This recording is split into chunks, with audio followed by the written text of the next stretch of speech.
Jimmy Butler may sinabi kay Draymond Green at Moses Moody pinuri ng kalaban. Pero bago yan, hindi lang si Draymond Green ang may pangmalakasang depensa sa Golden State Warriors. Iyan ang pinatunayan ni Jimmy Butler sa kanilang 117-114 panalo kontra Toronto Raptors noong Huwebes ng gabi. Sa final minutes ng laro, gumawa ng crucial defense stop si Butler. Nagpakitang gila sa isang clutch block at siniguradong hindi makaka-score ang Raptors. Pagkatapos ng play, agad niyang tinawag si Green at nagkaroon ng mabilis na palitan ng salita bago sila magdiwang. Ano nga ba ang sinabi ni Butler sa dating NBA Defensive Player of the Year? Kaya ko rin yan, sagot ni Butler nang tanungin ng media tungkol sa kanyang mensahe kay Green. Gaya ng lagi kong sinasabi, sobrang respeto ko kay Draymond. Mas lalo pa ngayon kasi tumira siya ng 14 na tres ngayong laro. Gusto ko yon. Gagawin niya ang lahat para lang manalo ang team na to. Anumang role ang ibigay sa kanya, tatanggapin niya ng buong puso. Kaya namang natutuwa akong sundan ang yapak niya paminsan-minsan.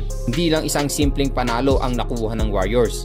Pinakita rin nila na ang kombinasyon ni Green at Butler sa depensa ay isang malaking banta sa kahit sinong team sa liga. Mula nang dumating si Butler, biglang lumakas ang depensibong pader ng Golden State.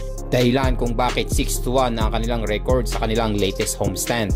Habang papalapit ang NBA playoffs, ang duo nila Butler at Green ay siguradong magiging isang bangungot para sa mga kalaban.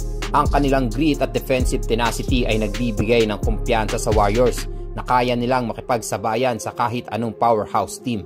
Samantala sa sumunod na balita, sa kasalukuyang laban para sa playoff positioning sa Western Conference, parehong nasa mainit na momentum ang Golden State Warriors at Minnesota Timberwolves.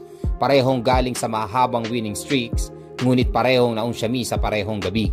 Sa ngayon, hawak ng Warriors ang 41-29 record, habang nasa 40-31 naman ang Timberwolves. Kasali rin sa matinding labanan ang LA Clippers na may 39-30. Habang may pangamba ang fans ng Golden State sa injury ni Stephen Curry, hindi may kakaila na ang koponan ay tila mas lumalakas pa.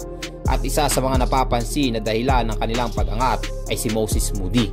Isa sa mga nakakapansin sa magandang takbo ng Warriors ay walang iba kundi ang Minnesota Timberwolves star na si Donte Vincenzo. Sa kabila ng matinding epekto ng trade para kay Jimmy Butler, naniniwala si DiVincenzo na si Moses Moody ang isa sa mga lihim na sandata ng Warriors. Sa panayam sa The Young Man and the Tree podcast, sinabi ni Vincenzo, ang nag-unlock sa kanila ay si Moses Moody. Ang galing niyang maglaro, nag-a-adjust siya kina Steph, Dre at Jimmy. Ginagawa lang niya ang alam niyang kaya niya at nagbunga na ito ng ilang malalaking laro para sa kanya. Matapos ang panalo ng Warriors kontra Raptors sa kabila ng pagkawala ni Stephen Curry, pinuri rin ni Draymond Green si Moody sa kabila ng mababang 4 na puntos lang ang naiambag nito sa opensa. Sa larong iyon, hindi naging epektibo ang shooting ni Moody, pero ang kanyang depensa ang tumulong sa Warriors para may panalo ang laro sa 117-114. Habang papalapit ang playoffs, malinaw na hindi lang ang mga bigating pangalan ang susi sa tagumpay ng Warriors. Ang mga tulad ni Moody na handang gawin ang trabaho sa loob ng court kahit hindi ito palaging napapansin ay mahalagang bahagi ng kanilang winning formula. Kung tuloy-tuloy ang ganitong performance ni Moody, mas magiging delikado ang Warriors sa laban para sa kampyonato.